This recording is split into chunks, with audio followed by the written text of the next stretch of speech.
One thing that all actors always ask us is, how important is the stage direction when you get your sides and, you know, he screams, he laughs, he cries, he does this, how important when, because I know we've talked about this, when you get your sides, how much do you pay attention to the stage direction?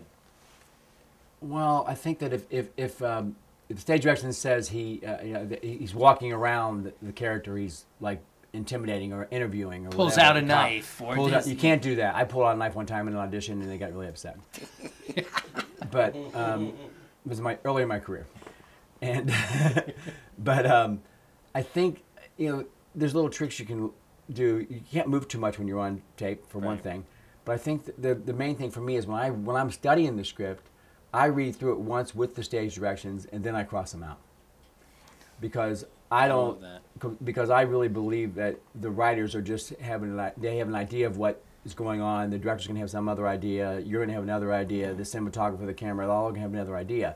So I think by trying to, especially physical things, I never do physical things too much in an audition.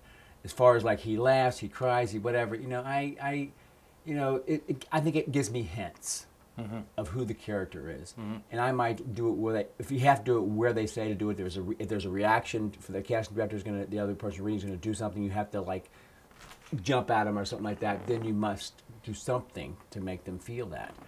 But as far as the other stuff goes, I think it's just kind of a guideline. Sorry, writers. Interesting. No, very interesting. What about yourself? I agree with Tim in that I throw most of it away. I don't think it's believable if someone's supposed to be strangling you to go, and you've got to pick your shots. So I follow the beats.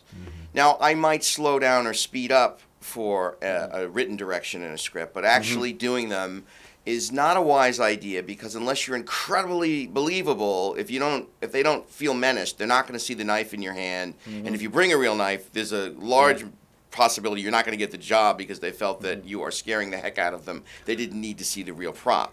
Right. So I think it's spontaneous, and you go by the beats and follow partially what's written, and you don't go over the top. And I have one last question that I really want to throw out. First of all, I echo what you guys say.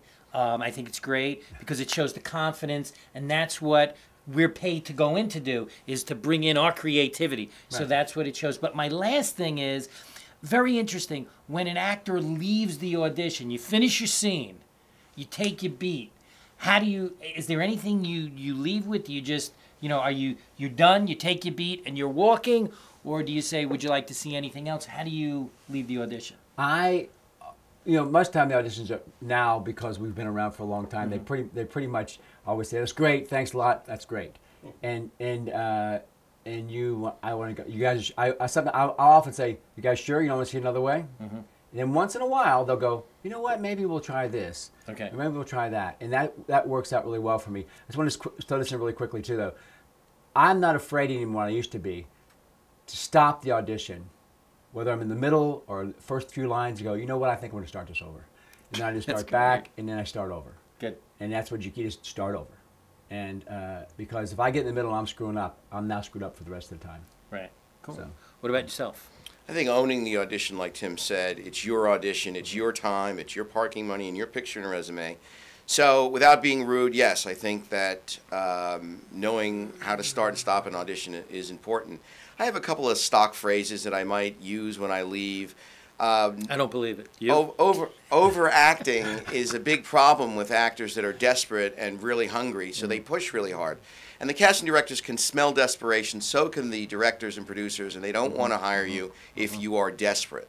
So the real issue is, sometimes if I had a good audition and it's been very low-key, I'll say, hey, less is more, because I gave them what they wanted and I didn't go over the top. Right.